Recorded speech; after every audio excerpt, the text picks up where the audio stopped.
We're gonna talk about the TimeChain Codex, which is a novel basically. We're recording what's happening on the Bitcoin time chain and broadcast it to different galaxies out there. So which is very amazing. Which is it's more kind of a science fiction, but it really has a lot of real concrete meaning. Especially to the time we are going through right now, where you see chaos everywhere. You have financial disruptions, market and all those banks, all those problems all over the world, and you have war going on in Ukraine.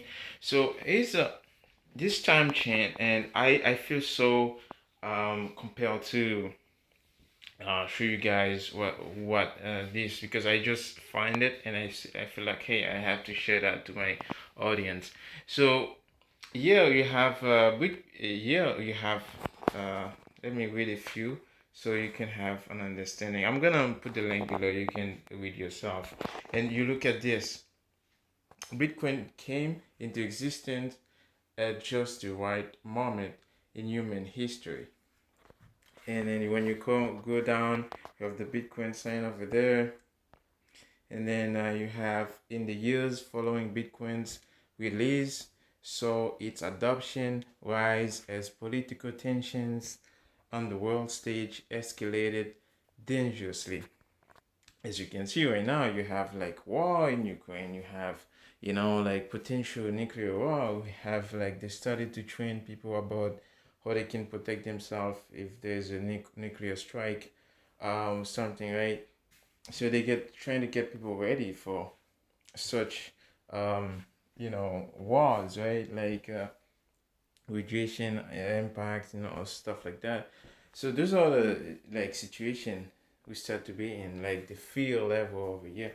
I'm not saying you should be fearful right now, but this is like what's happening. But I'm not saying nothing is said to be exactly gonna happen. That's what I'm saying. But I'm just giving you an idea of what could happen, even just financially, right? So, and let's keep on going. You have over here, at first, Bitcoin was only used by a small group of hardcore cypherpunks. Okay, uh, these early pioneers protected their protocol and exposed an ethos outline in the Cypherpunk Manifesto. So this is show you this over here. So that those are the cypherpunks, and you have corporation and small nations came next and brought new energy and life to Bitcoin. So, and this is the scary part of the year. So Bitcoin came to the rescue of small nation as their currencies collapsed one after another. This is this, and here's one thing, guys. I see a lot of people think that okay, Bitcoin. I know a lot of people gonna think, especially government, gonna make people think that Bitcoin is the cause of the collapse, but they will never tell you that they have been printing money for years, right? Go to that website. What the f happened in 1971, right? So they take the dollar, right, which was the reserve currency, which is still the reserve currency of the gold standard, right? So you was allowed to redeem your paper currency, your paper dollar for gold, right, physical gold. But now they basically take it off the gold standard. So since then they've been printing money over and over, so much money. They flood the system with money. Like you could see that, like Powell saying he flood the market, right? Flooding in the market with money. Nobody know how much money, how much dollars is out there. It's not just U.S. It's all the countries out there flooding the system. Because most of them are digital, right? Nobody can really know how much of them are out there. So now, see, when you see they come up saying Bitcoin is the cause, no, Bitcoin is the solution. Bitcoin is just the rescue to those nations, to those people, right? We're gonna be suffering. from that, and we still it's already started, right? You see already, see the outcry. People are using their credit card debt and all those things, right? And let's continue. As the world was plunged into a decade of despair, hunger, and famine by the crumbling financial and political pillars of Earth's past. Okay, so this is the time change. We are broadcasting all those to other galaxies or the other planets, right? So yeah, so this is an illustration of what's going on. You have all those problems, war, right? So that are going on, but through all those chaos of global destruction, Bitcoin never died. Right? So Bitcoin never died because Bitcoin is immortal, right? Because if you say, well, what if all the internet go down and everything? Well, Bitcoin is an idea, right? So Bitcoin will still return. Bitcoin will still remain alive because Bitcoin is in our head. Bitcoin is in it is waiting in code, and it's there, right? So he won't die.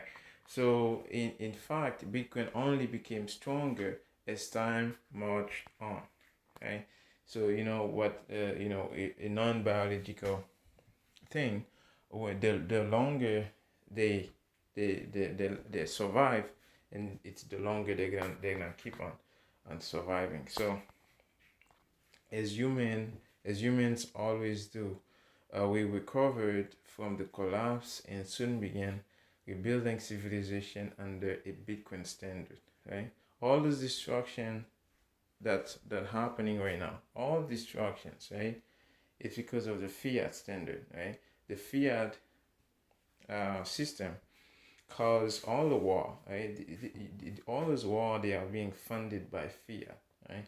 You could never escalate a war if you didn't have the power to print money, right? Without from out of thin air, right? You could never start a war. How could you afford it, right? It's like $200 million and more a day, right? So to escalate the war, that's from one side, right? So what about the other side? The other side is even way more. So that's a problem here. You could not afford to do that in a Bitcoin standard, right? Bitcoin standard prohibit a government to spend because the more you spend, the more you have to give away your Bitcoin, right? For for those to get those power, right? It's not worth it, right? So Bitcoin make the cost of having a war too expensive, right? So that's why you won't have war. So and then Bitcoin became a common language, a common currency that united the world under a single ethos of self-sovereign and proof of work living. As you know, guys, the proof of work is a lifestyle. Okay, so I know a lot of people think about this. Uh, Let me see. Okay, all right, guys. So I'm gonna put the link below so you could check it yourself. It's very amazing novel, and it's so amazing, and I think a lot of those things may turn out to be true.